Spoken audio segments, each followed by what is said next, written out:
সুপ্রিয় দর্শক, এই মুহূর্তের সবথেকে বড় খবর দর্শক, এবার নীতিশ কুমারকে নিয়ে চরম অস্বস্তিতে নরেন্দ্র মোদীর নেতৃত্বাধীন এনডিএ জোট। কি হয়েছে আজকের এই প্রতিবেদনে আপনাদেরকে ডিটেলসে জানাবো দর্শক। খুবই গুরুত্বপূর্ণ প্রতিবেদন, আপনাদের সকলকে শেষ পর্যন্ত দেখার অনুরোধ রইল। দর্শক, আপনারা সকলেই জানেন, প্রধানমন্ত্রী যখন তৃতীয়বারের জন্য প্রধানমন্ত্রী পদে শপথ নেবেন, তখন এই নীতিশ কুমারকে নিয়ে কিন্তু আশঙ্কা প্রকাশ করেছিলেন আমাদের রাজ্যের বিজেপির প্রাক্তন রাজ্য সভাপতি দিলীপ ঘোষ। তিনি কিন্তু বলেছিলেন এই পল্টুরামের ওপরে একেবারেই বিশ্বাস করা যাবে না, অর্থাৎ এই নীতিশ কুমারের ওপরে একেবারেই বিশ্বাস করা যাবে না, তিনি কিন্তু যে কোনো সময় পাল্টি মারতে পারে। কারণ আপনারা যদি নীতিশ কুমারের ইতিহাস ঘেঁটে দেখেন, নীতিশ কুমারই কিন্তু ইন্ডিয়া জোট গঠন করেছিল। শেষ পর্যন্ত তিনিই কিন্তু ইন্ডিয়া জোটে থাকেনি, তিনি কিন্তু নরেন্দ্র মোদীর নেতৃত্বাধীন এনডিএ জোটে যোগ দিয়েছে। তাই কিন্তু আশঙ্কা প্রকাশ করেছিলেন দিলীপ ঘোষ।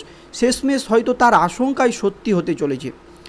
দর্শক, আপনারা সকলেই জানেন, এই লোকসভা নির্বাচনে 400 পারের ডাক দিয়েছিল বিজেপি, কিন্তু কোনো এক কারণবশত বা যার জন্যই হোক 240-এর মধ্যেই আটকে যেতে হয়েছে বিজেপিকে।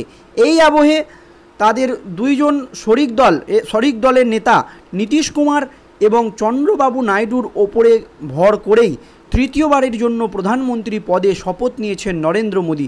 কিন্তু অপরদিকে দেখতে গেলে বিরোধী জোট ইন্ডিয়ারও যে আসন সংখ্যা কম নয়, সে কথা কিন্তু নরেন্দ্র মোদী ভালো করেই জানে। আর ইন্ডিয়া জোটের নেতারা সব সময় কিন্তু এই এনডিএ দলের শরিকদের কিভাবে ভাঙানো যায় তার প্রচেষ্টা কিন্তু করছেন। এক কথায় এনডিএ জোটের ঘাড়ের কাছে নিঃশ্বাস ফেলছে ইন্ডিয়া জোট। এই আবহে নীতিশ কুমার অস্বস্তি বাড়ালেন নরেন্দ্র মোদীর। তো চলুন গুরুত্বপূর্ণ প্রতিবেদনে এবার আমরা ঢুকি। কি হয়েছে? প্রধানমন্ত্রী নরেন্দ্র মোদী, কেন্দ্রীয় স্বরাষ্ট্রমন্ত্রী অমিত শাহ, বিজেপি এবং তাদের সহযোগী নেতাদের অনেকটাই হাজির ছিলেন চন্দ্রবাবু নাইডুর যেদিন মুখ্যমন্ত্রী পদে শপথ নেবেন সেই দিন। কিন্তু ব্যতিক্রমভাবে বিহারের মুখ্যমন্ত্রী তথা জেডিইউ নেতা নীতিশ কুমারকে সেদিন দেখা গেল না। যেদিন চন্দ্রবাবু নাইডু মুখ্যমন্ত্রী পদে শপথ নেবেন, সেই দিন বিজেপির হেভিওয়েট নেতা এবং তাদের সকল শরিক দলের নেতারা উপস্থিত ছিলেন সেই অনুষ্ঠানে। কিন্তু একেবারে হঠাৎ করে সেই অনুষ্ঠানে গড় হাজির থাকলেন নীতিশ কুমার। কি হয়েছে দেখুন। বুধবার বিজয়ওয়াড়ায় অন্ধ্রপ্রদেশের মুখ্যমন্ত্রী হিসাবে তেলেগু দেশম পার্টির প্রধান চন্দ্রবাবু নাইডুর শপথ গ্রহণ অনুষ্ঠানে দেখাই যায়নি নীতিশ কুমারকে। নীতিশ কুমারের কি দাবি দেখুন। চন্দ্রবাবুর শপথে নীতিশের অনুপস্থিতি নিয়ে বৃহস্পতিবারই প্রশ্ন তুলেছেন বিরোধী জোট ইন্ডিয়া।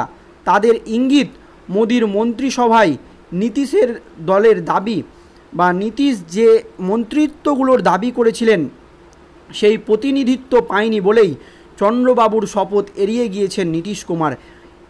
ইন্ডিয়া জোট দাবি করেছে যে নীতিশ কুমার যে মন্ত্রিত্ব পদগুলো চেয়েছিল সেই পদগুলো কিন্তু নরেন্দ্র মোদীর নেতৃত্বাধীন এনডিএ জোট বা নরেন্দ্র মোদী কিন্তু নীতিশ কুমারকে সেই সমস্ত পদগুলো দেয়নি।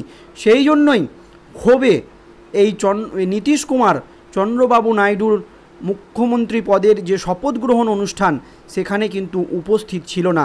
এই আবহে অনেকেই মনে করছে বা অনেক রাজনৈতিক বিশেষজ্ঞদের মতে তলে তলে হয়তো কংগ্রেসের সঙ্গে যোগ রেখেছে নীতিশ কুমার। কি হয়েছে দেখুন।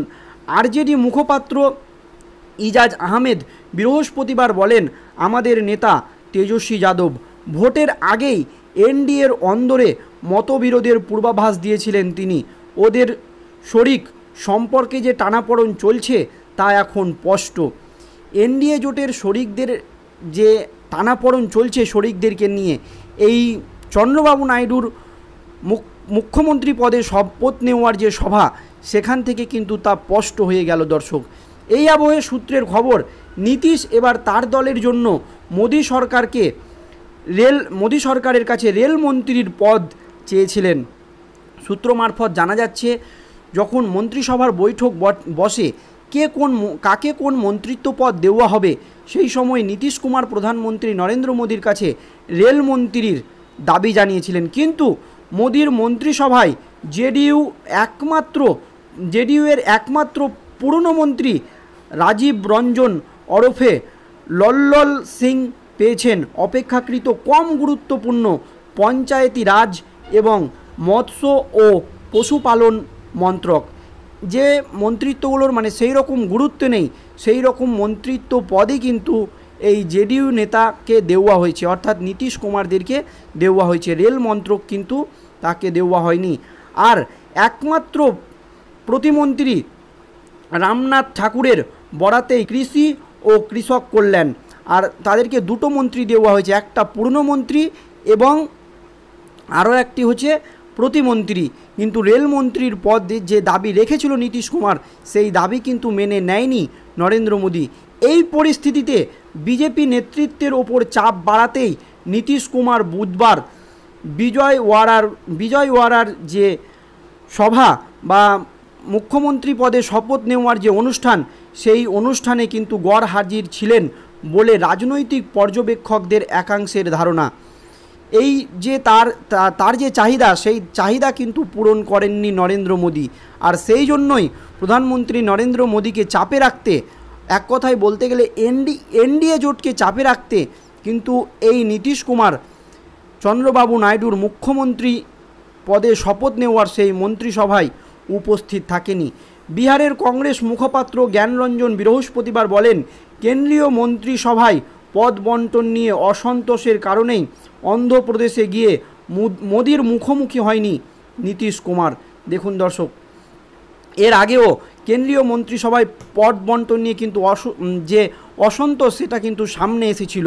সেই জন্য অন্ধ্রপ্রদেশে গিয়ে প্রধানমন্ত্রী নরেন্দ্র মোদীর মুখোমুখি হয়নি নীতিশ কুমার। আর এই আবহে চন্দ্রবাবু নাইডুর যে এত বড় একটি গুরুত্বপূর্ণ যে মিটিং বা বৈঠক বা মুখ্যমন্ত্রী পদে শপথ নিচ্ছেন, সেখানে সমস্ত দলের বা সমস্ত শরিক দলের নেতারা উপস্থিত ছিলেন, কিন্তু নীতিশ কুমারকে দেখা যায়নি।